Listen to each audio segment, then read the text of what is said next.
Cricket মাঠে এমন কিছু মুহূর্ত তৈরি হয় যেগুলো স্কোরবোর্ডে লেখা থাকে না, কিন্তু মানুষের হৃদয়ে চিরদিনের জন্য থেকে যায়।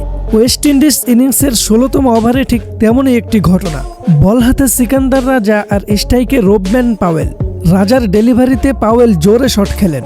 বলটি সোজা বজ্রগতিতে রাজার দিকেই ছুটে আসে। ক্যাচ ধরতে হাত বাড়ান রাজা, কিন্তু মুহূর্তেই সব বদলে যায়। বল আঘাত করে তার আঙ্গুলে। তীব্র যন্ত্রণায় মাটিতে লুটিয়ে পড়েন তিনি। আঙ্গুল ফেটে রক্ত বের হতে থাকে। এই সময়টা ছিল ম্যাচের গুরুত্বপূর্ণ মুহূর্ত।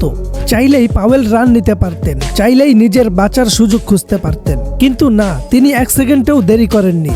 প্রতিপক্ষকে ভুলে, ম্যাচের হিসাব ভুলে দৌড়ে চলে গেলেন রাজার কাছে। রাজার পাশে হাঁটু গেড়ে বসে খোঁজ নিতে লাগলেন, তুমি কি ঠিক আছো? ফিজও আসার আগেই যেন ঢাল হয়ে দাঁড়ালেন তিনি।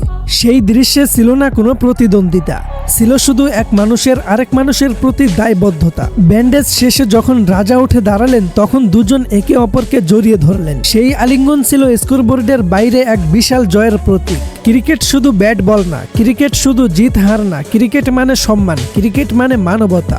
আজ যখন আমরা ছোট ছোট বিষয় নিয়ে খেলাকে রাজনীতির আগুনে পুড়িয়ে ফেলি, তখন এই একটি মুহূর্তই আমাদের শেখায়, প্রতিপক্ষ মানেই শত্রু নয়, খেলার আগে আমরা সবাই মানুষ। আর এ কারণেই ক্রিকেটকে বলা হয় ভদ্রলোকের খেলা। এ ঘটনা আবারও প্রমাণ করলো যে সবচেয়ে বড় জয় হলো মানবতার জয়।